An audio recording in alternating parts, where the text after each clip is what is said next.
курсты оқысам, өзгеріп кетемін да, басқадан болып кетемін да, ала бергеннен сіз байымайсыз. Кінәлау сезімі болған жерде даму жоқ. Лишь бы қолдағы ақшаны құрту. Көп ақшалар байлардың барлығы тек қана жаңа бұзықтар, көп ақшаға бола адамдарды өлтіріп жатыр. Әсіресе қарыздың ямасына көп түсетін адамдар. Мынандай да отыз келген. Қараңыздаршы. Бұндай отыздарды көп, мысалы, инфобизнестер көрсете бермейді. Курс сатып алғам 59 мыңға, результат жоқ дейді. Қалай ойлайсыздар, не үшін? Давайте сіздерден сұрайын. Курсты сатып алғанмын 59 мыңға, бірақ бірде бір результат жоқ дейді. Қалай ойлайсыздар, не үшін нәтиже жоқ?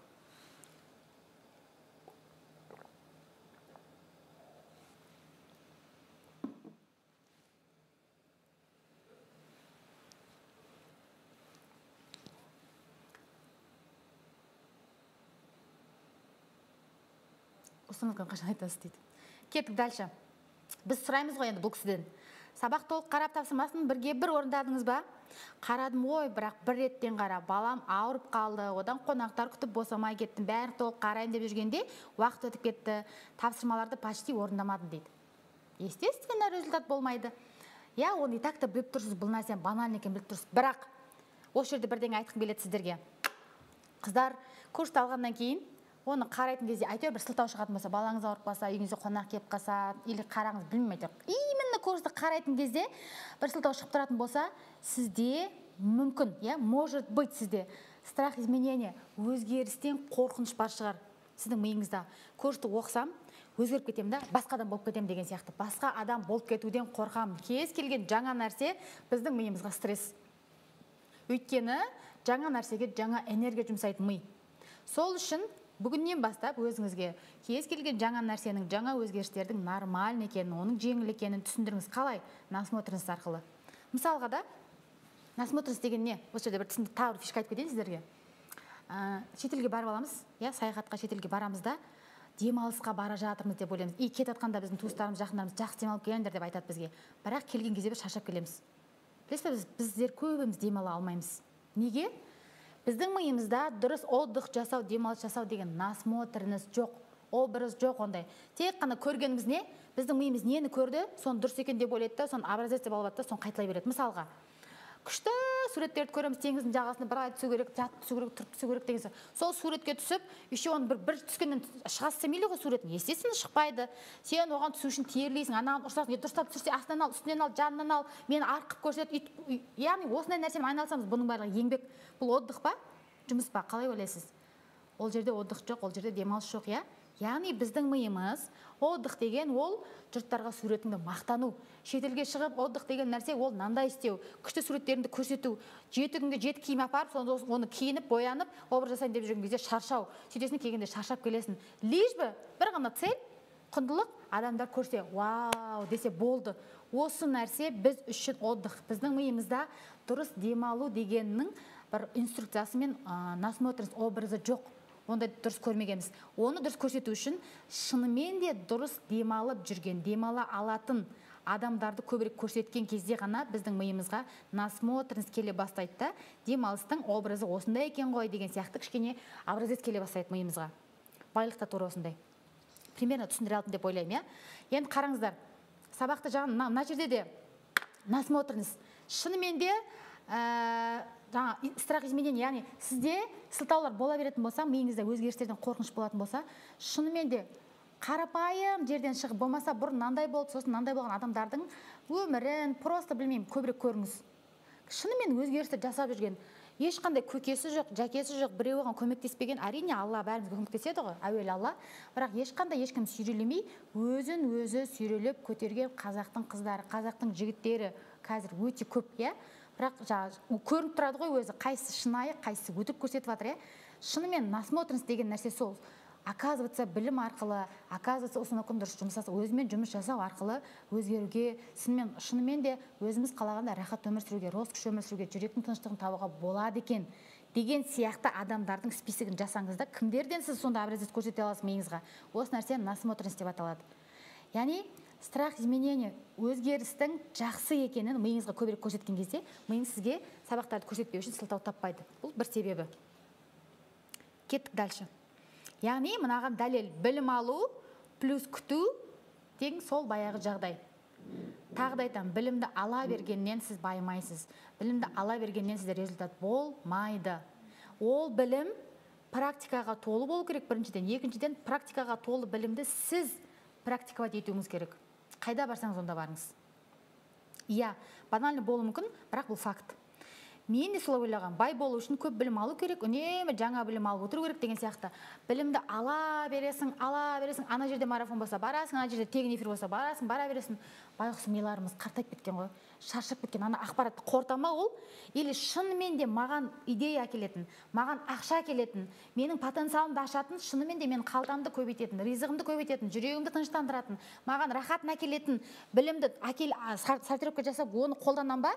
Жоқ, мынаның әлемнің барлығын білім ашкөзден, оны қорытам ба? Ми байғұс тентек болып қалды, қаша. Миымызда қаша болған кезде өмірімізде қаша болады, есіңізде болсын. Сол үшін тағы да айтамын, керек те, керек емес те білімді ала бермеңіз. Керек те, керек емес те кітапты оқи бермеңіз. Өзіңізден любой курсты, болмаса любой кітапты оқитын кезде өзіңізден сұраңыз. Не үшін оқиын деп жатырмын бұны? Вот өзіңізден сұраңыз, реально, Балқия не үшін оқиын деп жатсың? Айгүл бұны не үшін оқиын деп жатсың? Честно жауап беріңіз. Ойбай, білімі көп екен. Любой жерге бір ссора болған кезде, достарыңызбен отырғанда, бір жерге барғанда, жаман білімді екенсің сені, или адамдар бұл білімді екен деген осы бір сөзді алу үшін, осы бір пахваланы, осы бір статусты алу үшін оқимыз подсознательно көбімізді. Реально өзіңізден сұраңыз, бұл маған керек па, керек емес па? Бұл дәл қазір мені мазалап тұр ма, мазалап тұрған жоқ па? И өзіңізге дәл қазір не мазалап тұр, сол курсты ғана алыңыз, сол білімді ғана алыңыз деп айтар едім. Вот маман ретінде де. Таныспаушы жағдай. Курс аласың, 1-2 күн орындайсың, сосын қаласың, өзің кінәлай бастайсың. Чувство вины оянады. Есіңізде болсын, чувство вины. Кінәлау сезімі болған жерде даму жоқ. Кінәлау сезім болған кезде, яғни мен өзімді кінәлай беремін, өзімді жау көріп жатқан кезде, менің миым өзін-өзі жау көрген кезде, естесін, біз не істейміз жауға, секреттерімізді ашпаймыз ғой, біз жабыламыз ғой жауға барынша. Тура сол сияқты менің миым өзіме жабылады. Өзіңіздің миыңыз өзіңізге жабылған кезде, өзіңізді танымаған кезде, сіз туралы установканы таба алмайсыз, сұрақтарыңыздың жауабы шықпайды. Өте көп чувство вины болған, өкініші көп адамдарда осындай нәрсе болады, сұрақтарына жауап өте қиын шығады. Есіңізде болсын. Сондықтан мне можно деп көп айтыңызшы, просто маған рұқсат. Шынымен де, оны өтіп кеткен нәрсеге өзіңізді қатты кінәлай беретін болсаңыз, тағы бір фишка сізге келесі. Қағаз бір ручканы алыңыз да. Просто любой бір ситуация, сіз қатты өкінетін бір ситуация, төбесіне жазыңыз, мысалы, любой ситуация, қандай ситуация, может, өзіңіздің істеген бір қателігіңіз шығар. Өзіңізді жазғыратын білмеймін, әйтеуір бір жаман әдетіңіз болмаса, бір жаман бір грех, әйтеуір бір ситуация шығар. Сол ситуацияны жазыңыз, мысалы, менің мына күйеумен болған жағдай, болмаса мына Айгүлмен болған жағдай, менің мынандай жағдай, болмаса мына банкке барып кредит алған жағдай, қатты өкінемін бірдеңе деген сияқты. Тағы да айтамын, қыздар, мынаны мен терапияда беремін, тура осы фишканы да жазып алыңыз өзіңізге. Прям мощно көмектеседі. Тағы да айтамын, білімді ала беру пайдасыз. Алдыңыз ба бүгін осы білімді, не бүгін түнде, не ертең осыны істеңіз, иә? Жазыңыз астына, тура осылай жазыңыз, бірінші ситуацияның өзін жазыңыз, иә? Сіз өкініп жүрген ситуацияны. Сосын оның астына, мен осы ситуациядан қандай сабақ алдым? Мен бұл ситуациядан шынымен де қандай плюс алдым? Бұл ситуация маған қандай сабақ үйретті? Тура аузыңызбен айтып емес, қағазға жазуыңыз өте маңызды. Қағазға жазған кезде көзіңіз оны оқиды, құлағыңызбен және оны дауыстап айтыңыз оқығаныңызды, сол кезде көзбен де құлақпен де запрос кетеді, астынан жауаптар шыға бастайды.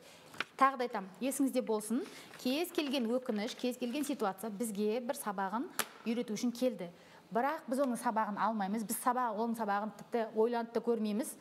Сөйтеміз де ары қарай ол нәрсе бізге қайталанып келе береді, пока сол сабақты алмағанша ол келе береді.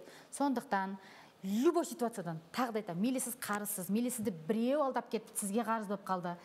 Любой ситуациядан сізге алатын урок бар, сізге алатын сабақ бар. Сол минусты плюсқа айналдырған кезде сіздің ол түйініңіз шешіледі. Сеніңізші маған, иншалла. Шынымен де оның жолдары табыла бастайды да. Сізбен біздің бүгінгі вебинардан алған хотя бы номер один бір күшті фишкамыз осы болсын. Хотя бы осы 1 сағат вебинардан осыны алып кеттіңізші, осы бір практиканы жасаңызшы.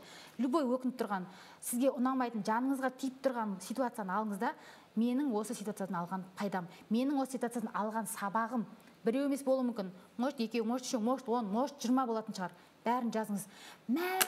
Осы екен оказывается менің алатын сабағым деп главный сабақтарыңыз тапқан кезде, Ол егер сіз қарыз болатын болса, немесе сізді біреу алдап кетсе, ол сізге 10 есе болып қайтып келеді иншалла. Одан да көп болып қайтып келуі мүмкін. Немесе сол ситуацияның, яғни қазір минуста болсаңыз, тура мысалы минус 30 миллион қарызда болсаңыз, тура сол скачкамен жоғары қарай плюс 30 миллионға шығасыз ғой иншалла. Қыздар, жасап көріңіздерші. Көп уақыт өтпей, мен бұны шынымен де өте үлкен ұстаздарынан алған фишкалардың бірі алдым, өйткені жаныма батып тұрды сол нәрседе. Шынымен де жасадым, әльхамдулилля, көп күттірген жоқ результаты. Және мен осыны бір рет емес қанша адамдарға терапияда беремін да. Алыңыз да просто жасаңыз, элементарный нәрсе болуы мүмкін. Сосын бұл нәрсені привычкаға айналдырыңыз. Любой жерде не нәрсе болды, мен одан сізге ұнамайтын нәрседен. Мен бұдан қандай сабақ алдым. Егер сабағын ала алатын болсаңыз, минусты плюсқа айналдыра алатын болсаңыз, иншалла, шынымен де уже сізде мощный трансформация жүре бастайды. Түсінікті болып жатыр ғой, неға түсінікті емес деп жазып отырыңыздар, Яғни мұндай кезде шешім мышлениемен жұмыс жасау. Қарыздан құтылғың келе ме? Пожалуйста, алдымен миыңдағы ақшаға деген образды өзгерт. Сіздің миыңыздағы ақшаға деген образды, ақшаға деген атауды өзгертпейінше, ақша сізге рахатын бермейді. Ақшадан рахат көре алмайсыз. Не нәрсеге қандай атау бересіз, ол нәрсе сол атаумен сізге қызмет етеді. Қандай атау бересіз, ақшаға қандай атау бересіз, жаман деген атау берсеңіз сізге келді ме, ақша жаман қызметін атқарады. Жақсы деген атау бердіңіз бе, ақша сізге келді ме, жақсы қызметін атқарады. Ақша бұзады дейсіз ба? Иә, сізге келген ақша сізді бұзады. Шынымен, оны бірақ біз өзіміз білмеуіміз мүмкін. Менің миымдағы менің ақшаға берген атауым, менің ақшаға берген образым қандай екен білмеуімізді мүмкін. Қалай білеміз сонда оны деген сияқты да. Ал біздің ақшаны мен курсында осы ақшаның образын анықтайтын, нақты анықтайтын тест бар. Және оны тест анықтап болған екен, диагностиканы қойып болғаннан кейін, оны қалай алмастырамыз енді жақша қарай. Оның да пошаговый жолдары бар, иншалла. Ақшаңды көбейткің келе ме? Пожалуйста, мидағы страхтарды алып таста да, қалаған сумаңды тап. Шынымен де біздің миымызда көбіне страх, яғни қорқыныштар бар. Көбіне ол қорқыныштар шайтаннан келеді дейді, ислам ғалымдары. Егер сіз банкроттан, кедейліктен қорқатын болсаңыз, шынымен де мұсылмандардың бай қуатты болғаны әлсіз мұсылманнан ол яғни жоғарырақ демеген, ол күштірек, яғни оның қоғамға тигізетін пайдасы көбірек делінген, исламда. Яғни шынымен де бай қуатты мұсылмандардың көп болған шайтан қаламайды екен. Окей, мен енді психология жағын айтатын болсам, шынымен де ақшаға байланысты сұрақтар, ақшаға байланысты қорқыныштар біздің өзіміздің ақшаға деген көз қарасымызды өзгертіп тастайды. Сөйтемізді, примерно мен былай айтамын ғой, мысалы, ақшаны өрмекші деп алатын болсақ, ойлаңызшы, қолыңызда бір өрмекші тұр, қап-қара өрмекші да, қорқасыз ба? Қорқасыз, жаныңызға жақындатса, ай деп қаша бастайсыз. Подсознательно, бейсаналы түрде жақындай бастайсыз, ай деп қаша бастаймыз біз, любой қорқыныш нәрсе. Қолыңыз болсын, жылан болсын, білмеймін, любой нәрсе. Ойлаңызшы, бір өрмекші келді, қолыңызға түсіп кетті, лақтырып тастайсыз да, қорқасыз, потому что, сіздің прям сразу автоматты түрдегі действияңыз сол. Миыңыз өйткені өрмекшіні білет, оның жаман екенін білет, одан қорқады. Енді ойлаңызшы, сіздің қолыңызға бір емес, 10 или 15 көп өрмекші түсті да, алдыңызға түсті. Сіз прям анан бәрін лақтырасыз ғой, или өзіңіз қашып кетесіз да. Сіз тезірек бұдан құтылудың жолын іздейді сіздің миыңыз. Примерно өйткені өрмекшіге немесе қолыңызға деген менің миымда страх бар, қорқынышты, жаман образ бар, оны білеміз, яғни қорқынышты екенін білеміз оның. Тура сол сияқты, егер менің миымда ақша жаман, ақша бұзады деген, мен оны білмеймін, 2% санам білмейді, наяқтағы түк санамда ақша жаман деген образ болатын болса, бір ақша түссе, қашасын. Көп ақша түссе, побыстрее одан избавиться ету үшін, побыстрее, ертерек одан құтылу үшін, лишь бы қолына ақша түскен адамдардың көбісі осындай да, қайыққа жұмсап қойғанын білмейді. Әйтеуір ысыраптың түр-түрін жасайды, қой, анда жұмсайды, керек емес покупкалар жасайды, біреуге бір бөле бере салады, эмоцияға беріп сыйлап тастайды, бірдеңе, лишь бы қолдағы ақшаны құрту. Мидағы, түпкі санамдағы басты девиз тезірек избавиться от этих денег. Қолыма ақша түсті ма, мен одан құтылуым керек деген сияқты да. Яғни миымда ақшаға байланысты образ дұрыс емес, қорқынышты, страх бар. Ақшаңды дұрыстап басқара алмай жүрсің бе? Пожалуйста, көп ақшаға деген установкалармен жұмыс жаса. Большие деньги, үлкен ақшаға деген, ойбай, үлкен ақша қалайым деп береміз, бірақ үлкен ақша ол адамды бұзады, абайла деген сияқты. Біздің үлкендеріміз болмаса қоғам, мектеп, университет, газет, журнал, фильм, кітап, Осы нәрселер көп ақша бұзады. Бір көп қой фильмдер, иә, сол фильмдердің көбісінде бізге көп ақшалар, байлардың барлығы тек қана жаңағы бұзықтар, көп ақшаға бола адамдарды өлтіріп атады, жаңағы килер жалдап атады, иә, сондай фильмдерді көп көреміз ғой, иә, бала күнімізден көп көрдік деген сияқты. Яғни адамдар ақшаға бола просто қылмыс жасайды, көп нәрсе істейді, левый ақша. Осындай бір көп ақшаға байланысты миымызда біз білмейтін түсініктер бар да, біз білмейтін бір тұжырымдар мен сенімдер бар. Осы нәрселер шынымен де маған көп ақшаның келмеуіне қатты прям кедергісін жасайды келуіне. Установканы өзгертпесек, егер миымызда осы бір установкалар болатын болса, және оларды өзгертпесек, сол күйінде қалдырсақ, не болады?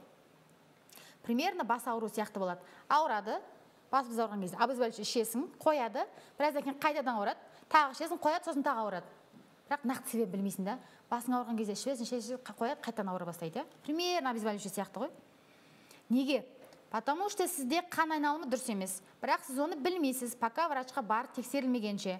Может, мына жеріңізде бір остеохондроз мүмкін қысылып қалды, нерв қысылып қалды, может, камерит, может, әйтеуір түпкі себебін анықтамайынша ол бас ауыра береді, қанша обезболивающий ішсең де. Окей, бір апта ішерсің, қайтадан ауырады да, ол пока түпкі себебін анықтамайынша. Установка тура осындай.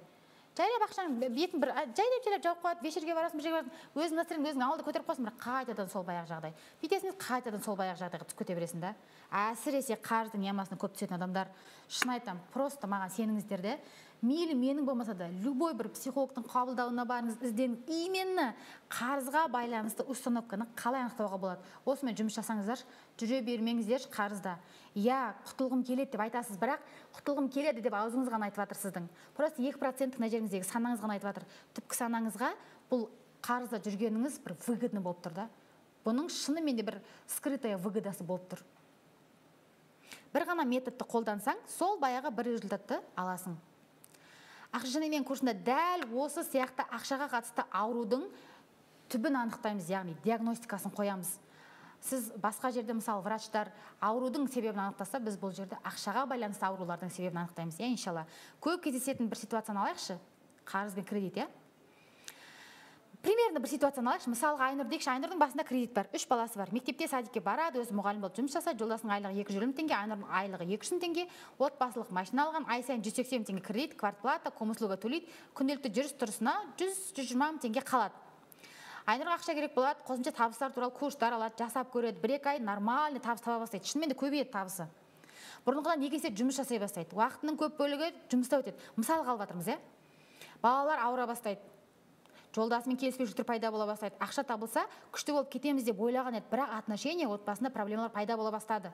Что-то ол ойлаған еді, қалай ойлайсыз, не себепті? Вроде бы ақша көп болған соң бәрі күшті болу керек еді ғой деп ойлайды, ол неге наоборот кетті? Айнұрдың туыс әпкесі бар.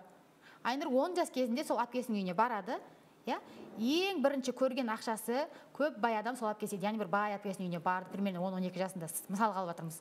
Бай бақуатты, оның отбасында үнем ұрыс-керіс, айқай-шу, уважение деген жоқ болатын.